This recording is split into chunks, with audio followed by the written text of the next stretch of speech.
আচ্ছা দেখো, তাহলে এইখানের প্রথম টপিকটা হচ্ছে বল। প্রথম টপিকটা কি? বল। বল কি? অর্থাৎ যেটা কোনো স্থির বস্তুর উপর যদি আমি ক্রিয়া করি, তাহলে সেটা গতিশীল করবে। কি করবে? গতিশীল করবে অথবা গতিশীল করতে চাইবে, এটাকে বলা হয় বল। তার মানে বলের কিছু বৈশিষ্ট্য থাকবে। কি থাকবে? বৈশিষ্ট্য থাকবে। এক নাম্বার হচ্ছে, সে কি করতে পারবে? ত্বরণ সৃষ্টি করতে পারবে। সে ত্বরণ সৃষ্টি করতে পারে। বল হচ্ছে ত্বরণ সৃষ্টি করতে পারে। দুই নাম্বার হচ্ছে কি করতে পারে? বস্তুর বিকৃতি করতে পারে। বস্তুর বিকৃতি করতে পারে। তিন নাম্বার হচ্ছে গতির দিক পরিবর্তন করতে পারে। এগুলো বৈশিষ্ট্য। গতির দিক পরিবর্তন করতে পারে। অর্থাৎ বস্তুর বা বলের কি আছে? বলের একটা দিক আছে। কি আছে? যেহেতু এটা বল একটা ভেক্টর রাশি, সো কি থাকবে? বলের দিক থাকবে এবং মানও থাকবে। বলের দিক এবং মান থাকবে। আর একটা জিনিস জানতে হবে, সেটা হচ্ছে বল সবসময় কি করে? জোড়ায় জোড়ায় ক্রিয়া করে। এগুলো নোট করে রাখবা। জোড়ায় জোড়ায় ক্রিয়া করে। তাহলে বলের পাঁচটা বৈশিষ্ট্য করলাম এখান থেকে। একটা হচ্ছে ত্বরণ সৃষ্টি করতে পারে, একটা বস্তুর বিকৃতি ঘটাতে পারে, গতির দিক পরিবর্তন করতে পারে, বলের দিক আছে, এবং বল কি করবে? জোড়ায় জোড়ায় ক্রিয়া করতে পারবে।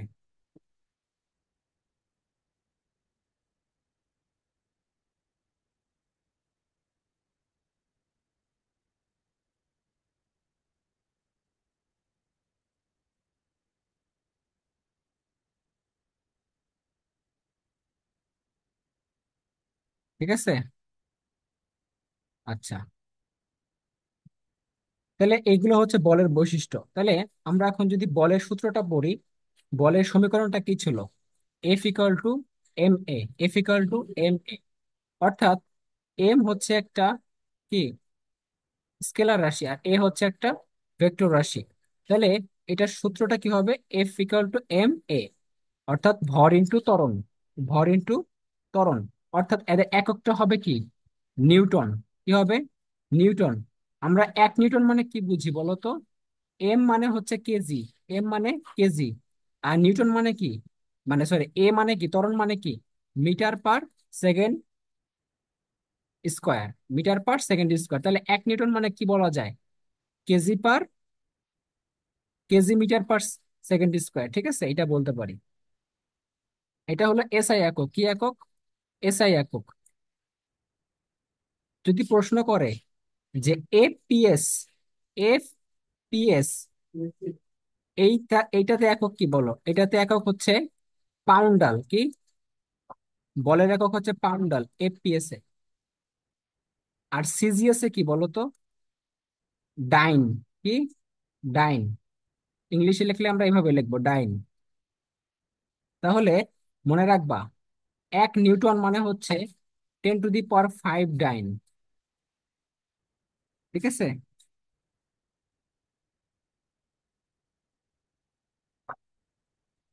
তাহলে 1 নিউটন মানে কি? 10⁵ ডাইন। তাহলে এফপিএস এ হচ্ছে এককটা পাউন্ডাল, সিজিএস এ হচ্ছে ডাইন, আর এসআই এ হচ্ছে নিউটন। এখন তোমাকে সবচেয়ে ইম্পর্টেন্ট যেটা হচ্ছে মাত্রা। মাত্রাটাই বের করা শিখতে হবে। এম এ মানে হচ্ছে কি? V minus U by T. আচ্ছা, ভি এর একক কি? ভি এর এককটা হচ্ছে মিটার পার সেকেন্ড স্কোয়ার। কি? Metre per second. Metre per second square না, সরি, মিটার পার সেকেন্ড। তাহলে আলটিমেটলি কি হচ্ছে দেখো, এম মানে কি? এটা মানে ভর। ভর মানে হচ্ছে বড় হাতের এম। এটা হচ্ছে কি? এম। এম মানে মিটার। মিটারকে আমরা কি লিখি? এল। মাত্রা, এটা হলো মাত্রা। আর এস ইনভার্স। এস ইনভার্স মানে কি? টি ইনভার্স। এখন এর নিচে একটা কি আছে? নিচে একটা টি আছে না? এটা যদি উপরে উঠে যায় তাহলে কি হবে বলো তো? আর একটা কি? টি ইনভার্স হবে না? তাহলে কি হবে? M L T inverse two. Ultimately কি পাইলাম আমরা? M L T inverse two.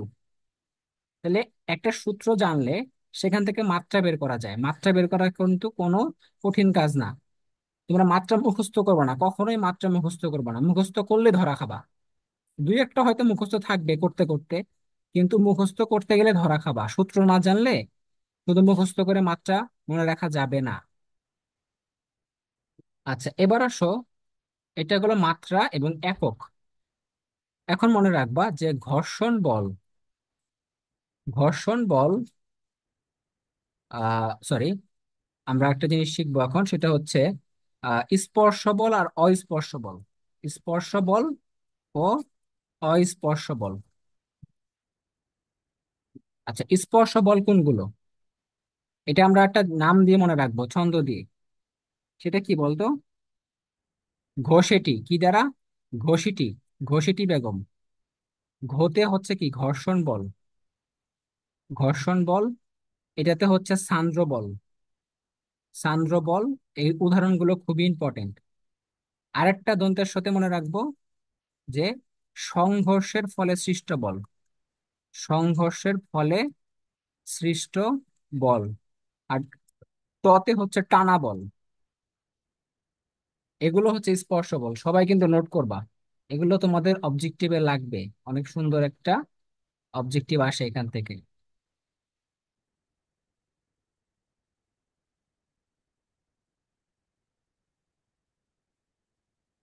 যদি নোট করতে না পারো তাহলে আমাকে বলবা, তাহলে আমি আবার রিভার্স করতে পারবো। ঠিক আছে? যদি মিস করে যাও কোনো কিছু। তারপর দেখো অস্পর্শ বল। অস্পর্শ বল কোনগুলো বলো তো? মহাকর্ষ বল। কোন বল? মহাকর্ষ বল। আরেকটা কি আছে? একটাই মনে রাখো আপাতত, অস্পর্শ বলটা হচ্ছে মহাকর্ষ বল। অস্পর্শ মানে যেগুলোতে কি হয় না, দুটা বস্তুর প্রত্যক্ষ সংস্পর্শ দরকার হয় না। যেখানে দুইটা বস্তুর কি হয় না, প্রত্যক্ষ সংস্পর্শের দরকার হয় না। আচ্ছা, যেমন একটা যে এই যে বল থেকে একটা কোশ্চেন খুবই আসে, সেটা হচ্ছে মাত্রারটা আসে। আরেকটা একবার আসছিল কি জানো, যে গতি, এটা আসছিল মেডিকেলে, যে গতি এবং দ্রুতি দুটোর জন্যই, দুটোর জন্যই প্রয়োজন হয় কোন বল? প্রয়োজন হয় কি বল? প্রয়োজন হয় কি বলো? অপশনে ছিল বল, শক্তি, ক্ষমতা এবং কাজ। তাহলে কি হবে? গতি এবং দ্রুতি দুজনের জন্য কোনটা খাটবে? অবশ্যই খাটবে বল। উত্তর কি হবে? বল। তাহলে উত্তর হবে বল, গতি এবং দ্রুতি। আচ্ছা, এখন যে টপিকটা পড়াবো সেখান থেকে অনেক বেশি কোশ্চেন আসে। এখন যে টপিকটা পড়াবো সেখান থেকে অনেক বেশি কোশ্চেন আসে। সেটা কি বলতো? মৌলিক বল। কি? মৌলিক বল।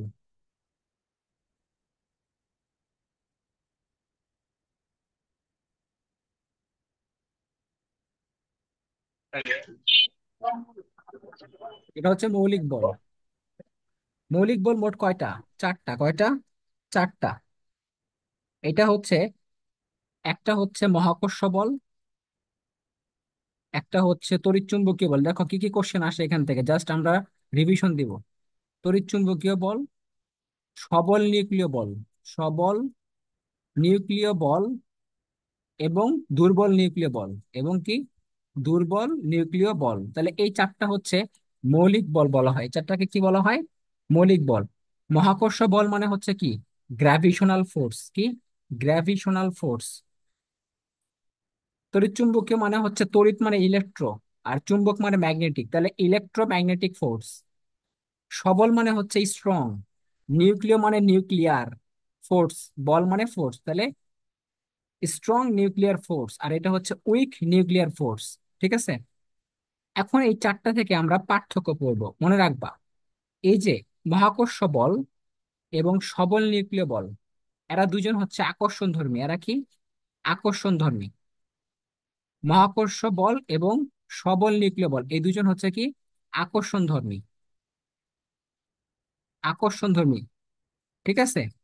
এবং তড়িৎ চুম্বকীয় বলটা, এটাকে বলা হয় আকর্ষণ ধর্মী ও বিকর্ষণ ধর্মী। এটা হচ্ছে দুইটাই থাকে, দুইটাই গুণাগুণই থাকে, আকর্ষণ ও বিকর্ষণ। আর দুর্বলটা হচ্ছে সম্পূর্ণভাবে বিকর্ষণ ধর্মী। সম্পূর্ণভাবে বিকর্ষণ ধর্মী, এরা শুধু বিকর্ষণ করবে। আচ্ছা, এরপরে যেটা বিনিময় কণা, মহাকর্ষের বিনিময় কণা বা মহাকর্ষ বলটা কেন সৃষ্টি হয়, বিনিময় কণা বা কারণ কেন সৃষ্টি হয়েছে, এটা আমাদের জানতে হবে, বা কারণ বলি আমরা এটাকে। তো মহাকর্ষ বলের কারণটা কি? গ্র্যাভিটন কণা। গ্রাভিট গ্রাভিটন কণার পারস্পরিক বিনিময়। গ্রাভিটন কণা। তড়িৎচুম্বকীয় বলটা হচ্ছে ফোটন কণা। কি কণা? ফোটন কণা। আর সবল নিউক্লিয় বলটা হচ্ছে তোমার কি কণা বলো তো? ম্যাসন। ম্যাসন অথবা গ্লুয়ন। ম্যাসন অথবা গ্লুয়ন। আর দুর্বল নিউক্লিয় বলটা কেন? কারণ বোসন কণা। শুধু বোসন কি? আমরা বলবো ডাব্লিউ এবং জেড বসন। ডাব্লিউ এবং জেড বসন। আমাদের বেলায় এটা থেকে একটা কোশ্চেন আসছিল, তো তোমাদের বেলাও আসতে পারে। তাহলে খেয়াল করো, মহাকর্ষ বলটা গ্র্যাভিটন কণার কারণে হয়। এটা হয় ফোটন কণা, তড়িৎচুম্বকীয়। সবল নিউক্লিয় বলটা হয় মেসন বা গ্লুয়ন। আর দুর্বলটা হয় বোসন। এতটুকু বুঝলাম। এখন আসো, কোনটার পাল্লা কত, এটা একটু মনে রাখবো। পাল্লা কত? দেখো মহাকর্ষ বলের পাল্লা কত। এটা একটু মুছে দেই, হ্যাঁ। মহাকর্ষ, একটু এখানে একটা দাগ দেই। তড়িৎ চুম্বকীয়, এখানে একটা দাগ দেই। সবল আর দুর্বল। আচ্ছা, এখন আমরা পড়বো কি? পাল্লা। তো মহাকর্ষের পাল্লাটা মনে রাখবা অসীম। কি? অসীম। এটাও হচ্ছে অসীম, পাল্লাটা অসীম। এটা হচ্ছে কি? 10⁻⁻15 মিটার। আর এটা হচ্ছে 10⁻⁻16 মিটার। এটা হচ্ছে পাল্লা। এখন আপেক্ষিক সবলতা, এটা একটু মনে রাখতে হবে ভালো মতো। আর এটা বোঝার বিষয় আছে একটু। আপেক্ষিক সবলতা। আপেক্ষিক সবলতা মনে রাখবা। যদি আমরা আপেক্ষিক সবলতা, মহাকর্ষ বলটাকে এক ধরি, মহাকর্ষ বলটাকে কি ধরি? এক ধরি। তাহলে এটা হবে 10⁻39। মানে মহাকর্ষ বলের চেয়ে 10⁻39 গুণ বেশি শক্তিশালী। এটা হচ্ছে 10⁻41 গুণ শক্তিশালী। আর এটা হচ্ছে 10⁻30 গুণ শক্তিশালী। তাহলে আপেক্ষিক সবলতা বলতে বোঝায় আমরা মহাকর্ষ বলটাকে এক ধরবো, এবং এক ধরলে এটার চেয়ে তড়িৎচুম্বকীয় বলটা এত গুণ শক্তিশালী। এটা 10⁻41, মানে সবচেয়ে শক্তিশালী কোনটা? সবচেয়ে সবল বল হচ্ছে কোনটা? সবল নিউক্লিয় বল। আর এটা হচ্ছে 10⁻30।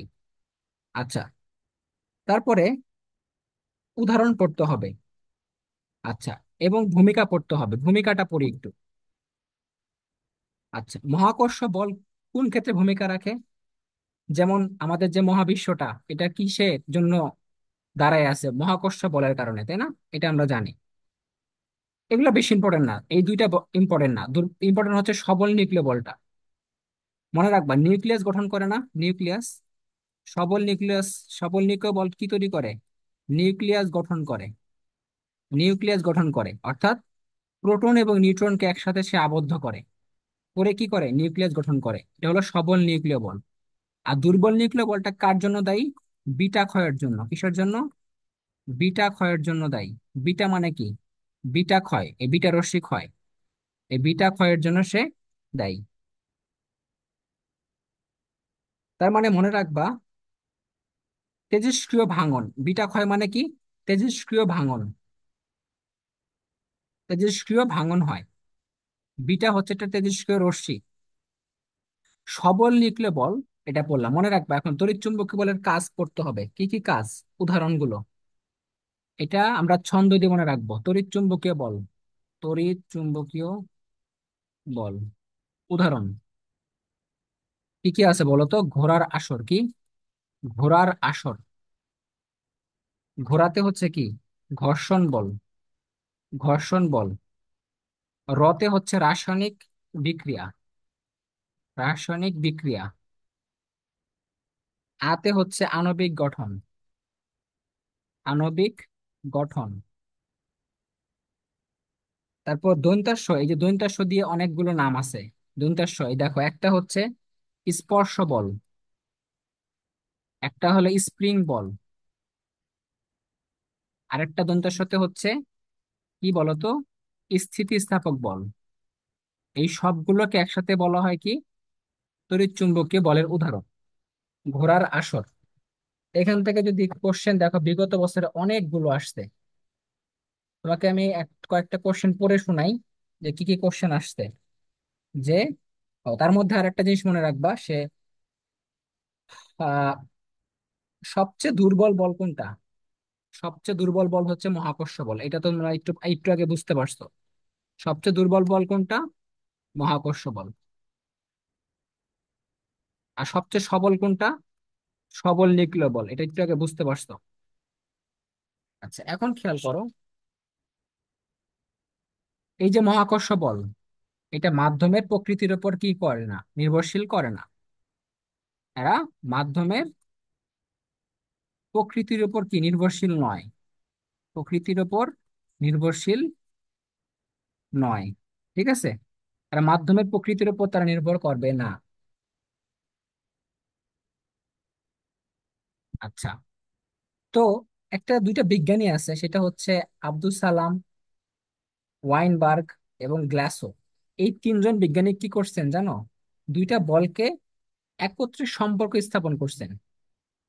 আমরা এই যে সালাম ওয়াইনবার্গের তত্ত্ব, এটা সম্পর্কে জানি যে সালাম ওয়াইনবার্গের তত্ত্ব, ওয়াইনবার্গের তত্ত্ব এটা কি?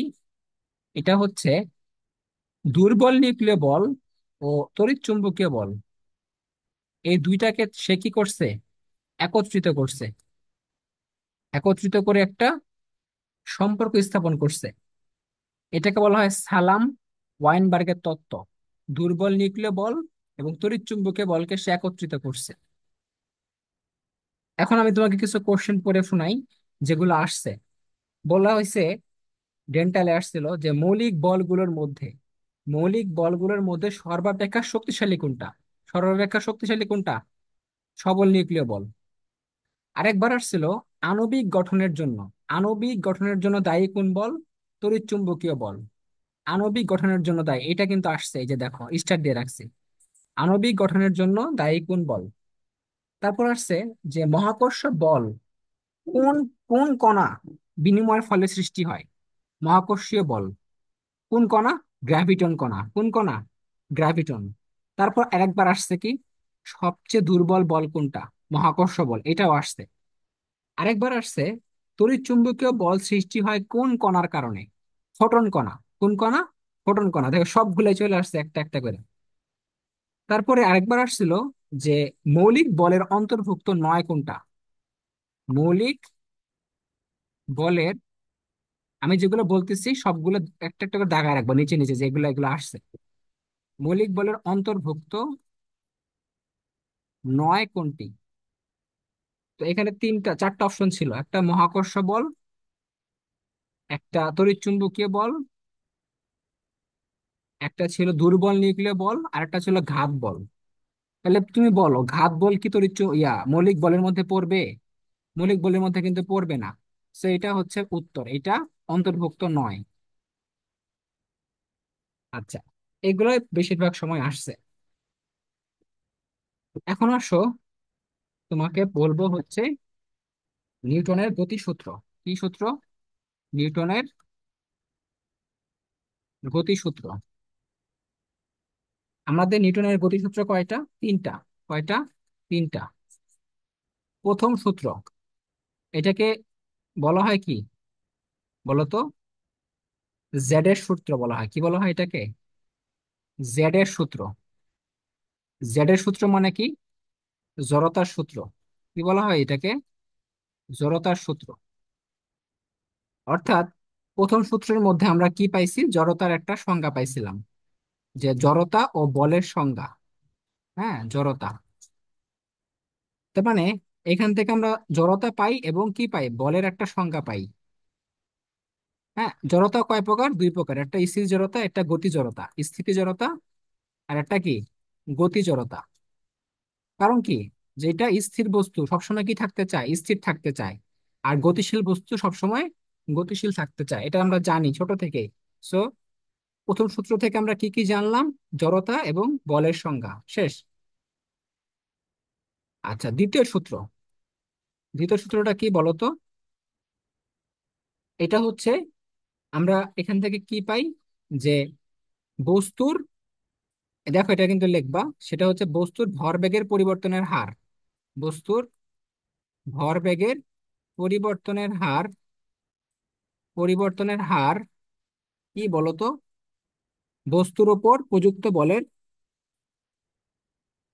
বস্তুর উপর প্রযুক্ত বলের সমানুপাতিক। বস্তুর ভরবেগের পরিবর্তনের হার কার উপর? বস্তুর উপর প্রযুক্ত বলের সমানুপাতিক। তার মানে কি বুঝাইছে বলো? একটু চিন্তা করো। প্রযুক্ত বল মানে এফ, প্রযুক্ত বল মানে কি? এফ। বস্তুর ভরবেগের পরিবর্তন মানে কি বলো? ভরবেগের পরিবর্তন মানে হচ্ছে M V minus M U, এটা হচ্ছে ভরবেগের পরিবর্তন। পরিবর্তনের হার, হার মানে কি? অবশ্যই সময় দ্বারা ভাগ করতে হবে। কি দ্বারা ভাগ করতে হবে? সময় দ্বারা ভাগ করতে হবে। তার মানে আমরা কি জানলাম? বস্তুর ভরবেগের পরিবর্তনের হার কার সমানুপাতিক? প্রযুক্ত বলের সমানুপাতিক। খেয়াল করো। তাহলে এটা হইলো ভরবেগের পরিবর্তন। আর হার মানে কি? সময় দ্বারা ভাগ করা। তাহলে বলো তো, এমটাকে কমন নিলাম, এমটাকে কমন নিয়ে আমরা কি করলাম? এটা করলাম ভি মাইনাস ইউ বাই টি। তাহলে কি হইলো? এটা মানে কি? ত্বরণ। তাহলে কি পাইলাম? এটা পাইলাম। তাহলে এখন দ্বিতীয় সূত্র থেকে আমরা কি কি জানতে পারবো বলো? জানতে পারবো বলের অভিমুখ। কি জানতে পারবো?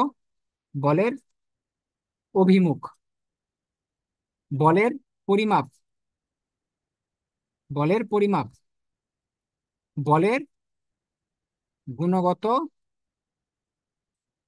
আমি আজকে যা পড়াবো সেটা পড়লেই এনাফ নিউটন বলবিদ্যা থেকে। আর শুধুমাত্র আর একটা কাজ করবা, যে আহ, ইসাক স্যারের বইয়ের কোশ্চেনটা সলভ করবা, আর কিচ্ছু লাগবে না। যেগুলো নোট করে দিব শুধু সেই লাইনগুলোই পড়ো। আর কোনো কিছু পড়ার দরকার নাই এই অধ্যায় থেকে। বুঝতে পারছো? আর অবশ্যই ইসাক স্যারের বই বা তপন স্যারের বই যেটা আছে সলভ করে ফেলবা। তারপর বলের একক কি জানা যায়? বলের একক। আর কি জানা যায়? একক বল। দুইটা কিন্তু আলাদা জিনিস, বলের একক আর একক বল। আচ্ছা, এগুলো হচ্ছে জানা যায়, এগুলো জানা যায়। আর তৃতীয় সূত্রটা কি? এটা তো সবাই জানো, যে এটা ছোট থেকে পড়ে আসতেছো, যে সমান এবং বিপরীতমুখী একটা ক্রিয়া আছে প্রত্যেক বলেরই, বা প্রত্যেক ক্রিয়ারই কি আছে? সমান এবং বিপরীতমুখী একটা ক্রিয়া আছে। তার মানে এই যে এখান থেকে কোশ্চেনটা কি আসে জানো? যে ক্রিয়া এবং প্রতিক্রিয়ার মধ্যবর্তী কোণ কত? কেউ বলতে পারবা কত? দেখি কে পারে।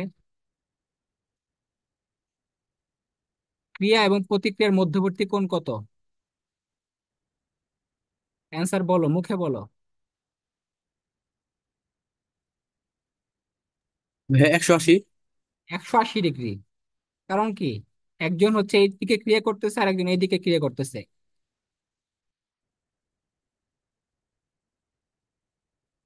মুখে বল, চ্যাট বক্সে এত লেখা লাগবে না, মুখে বললে এনাফ।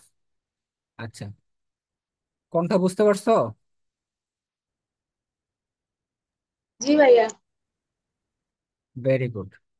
এখন দেখো, আমরা যখন লিফটের কথা বলবো, কিসের কথা বলবো? লিফটের কথা। লিফট যখন উপরে উঠে, যখন উপরের দিকে উঠে, তখন কি ভারী লাগে নাকি হালকা লাগে বলো তো? লিফট যখন উপরের দিকে উঠে তখন ভারী লাগে নাকি হালকা লাগে? ভারী লাগে। ভারী। কেন ভারী লাগে? কারণ F equal to M A plus G, একটা ভর অনুভব হয়, এক্সট্রা একটা ভর, তাই না?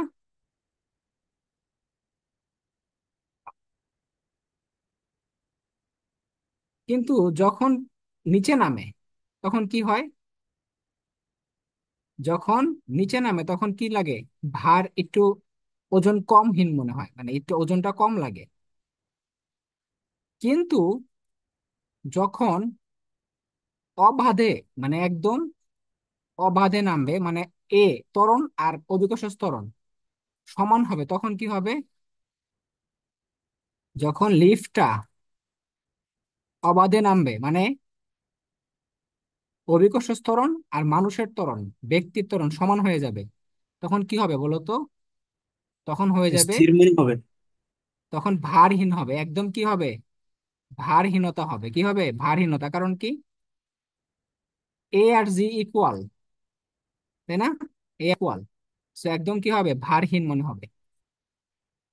কিন্তু যখন লিফট ছিঁড়ে যাবে, কি যাবে, লিফট ছিঁড়ে যাবে, লিফট ছিঁড়ে গেছে ধরো, তাহলে কি হবে,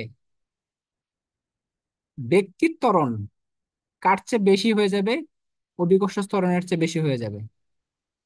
ব্যক্তির ত্বরণ কার চেয়ে বেশি হয়ে যাবে, অভিকর্ষ ত্বরণের চেয়ে বেশি হয়ে যাবে।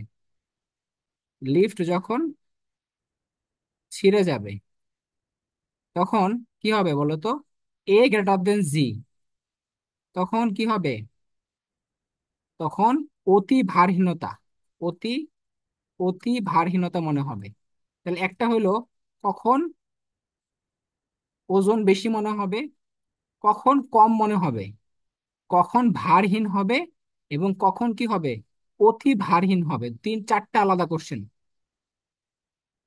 লিফট যখন নর্মালি উপরে ওঠে তখন কি হয়, ভারী লাগে। নর্মালি যখন নিচে নামে তখন একটু হালকা লাগে।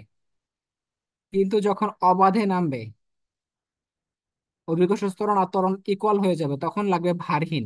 আর লিফট ছিঁড়ে গেলে কি লাগবে, অতি ভারহীনতা। তখন ব্যক্তির ত্বরণ হয়ে যাবে অভিকর্ষ ত্বরণের চেয়ে বেশি। ঠিক আছে? আচ্ছা, এটা গেল।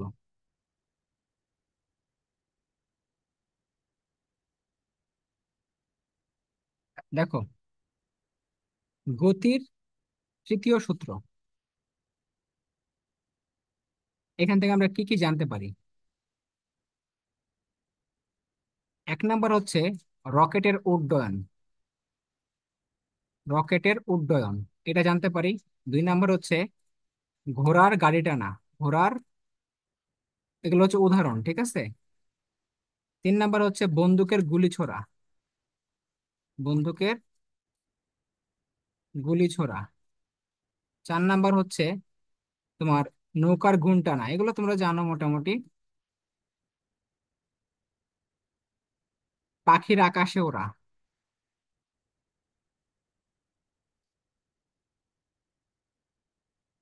এই জিনিসগুলো আমরা এখান থেকে জানতে পারি।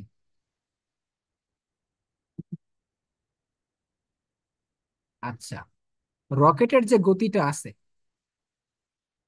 রকেটের গতি, রকেটের গতিটা আমরা কই থেকে জানতে পারি বলতো? ভরবেগের সংরক্ষণ সূত্র থেকে, ভরবেগের সংরক্ষণ সূত্র থেকে জানতে পারি, সংরক্ষণ সূত্র। এখান থেকে জানতে পারি রকেটের গতি। তারপরে লং জাম্প দেওয়া, অ্যাথলেট যারা লং জাম্প দেয়, সেটা জানতে পারি বা বুঝতে পারি। তারপর কামান থেকে গুলি ছোড়া, কামান থেকে যে গোলা ছোড়ে, সেগুলো বুঝতে পারি। সেটার ফিজিক্সটা হচ্ছে এখান থেকে, ভরবেগের সংরক্ষণ সূত্র থেকে আসে। এখন খেয়াল করো, কামান থেকে গুলি ছুড়লো, লং জাম্প দিল, আর হচ্ছে রকেটের গতি, এইগুলো।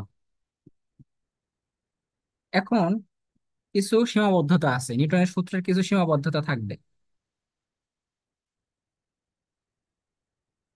সীমাবদ্ধতার কি? ও, এই দেখো, এই কোশ্চেনটাকে অলরেডি আসছে, যে একজন ব্যক্তি যদি লিফটে দাঁড়িয়ে থাকে এবং জি ত্বরণে, কোন ত্বরণে, জি ত্বরণের নিচে নামে, তখন সে নিজেকে কি মনে করবে? অর্থাৎ কোন ত্বরণে নামতেছে, জি ত্বরণে। একটা ব্যক্তি লিফটে দাঁড়িয়ে আছে এবং সে জি ত্বরণের নিচে নামতেছে, তাহলে সে কি মনে করবে নিজেকে? ভারী মনে করবে, নাকি হালকা মনে করবে, নাকি ওজনহীন মনে করবে, নাকি কিছুই মনে করবে না, কোনটা?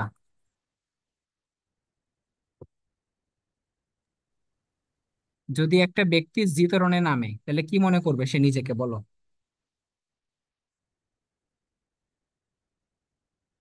এই জি ত্বরণে মানে কি, যে ব্যক্তির ত্বরণ আর এটার ত্বরণ কি সমান হয়ে গেছে না? তাহলে কি জিরো হয়ে যাবে না, ওজনহীন হয়ে যাবে না? একটু আগে কি বললাম, ওজনহীন হয়ে যাবে, জিরো হয়ে যাবে। আচ্ছা, মনে রাখবা গতিসূত্রের সীমাবদ্ধতা। সীমাবদ্ধতা মানে কি বুঝাইছে?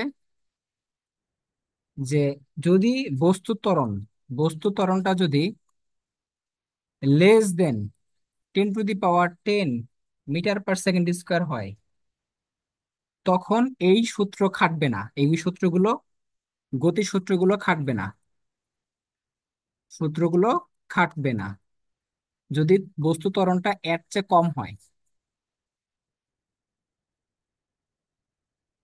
তারপর ইলেকট্রন, প্রোটন, নিউট্রন এদের ক্ষেত্রে প্রযোজ্য হবে না। এদের ক্ষেত্রে কি হবে না? প্রযোজ্য হবে না। কারণ কি? কারণ এটা শুধুমাত্র বড় আকৃতির যে বস্তুগুলো আছে না, তাদের ক্ষেত্রে প্রযোজ্য হবে। তারপরে যেই সব কণার বেগ আলোর বেগের কাছাকাছি, যেই সব কণার বেগ আলোর বেগের কাছাকাছি, আলোর বেগের কাছাকাছি হলে এই সূত্রগুলো খাটবে না। ঠিক আছে?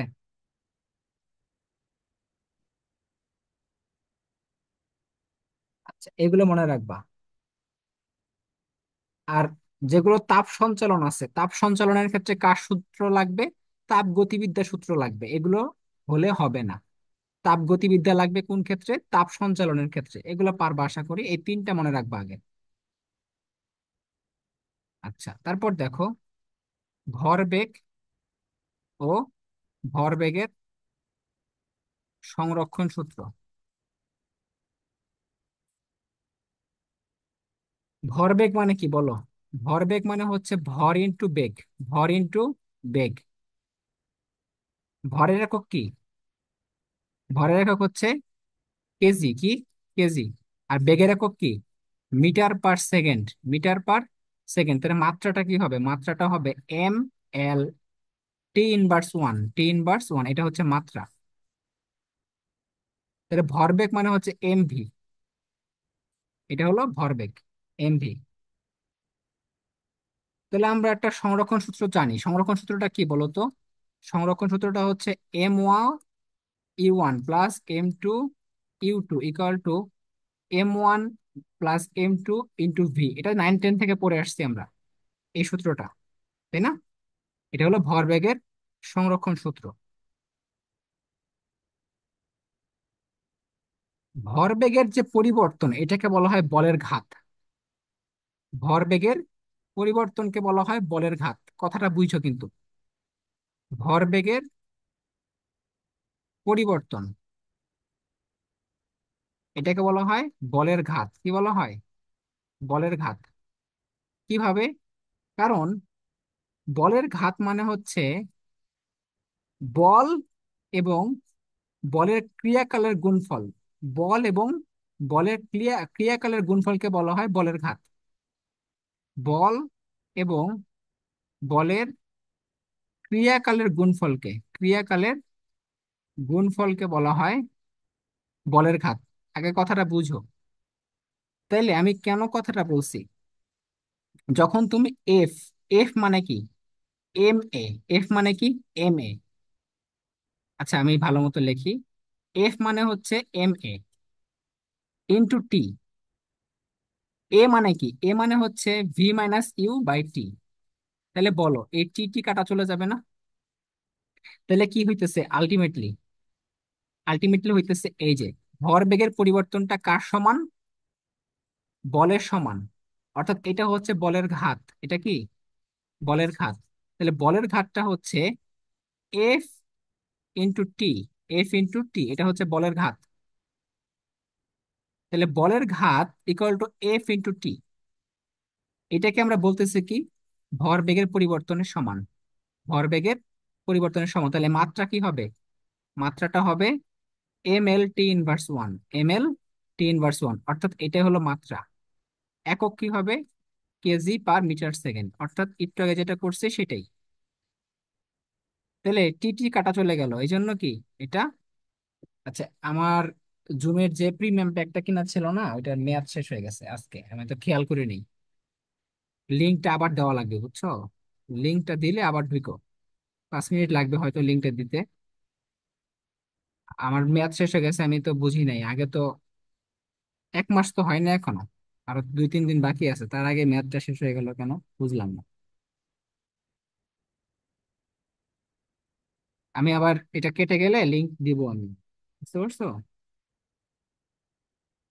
সবাই কিন্তু থাইকো, হ্যাঁ।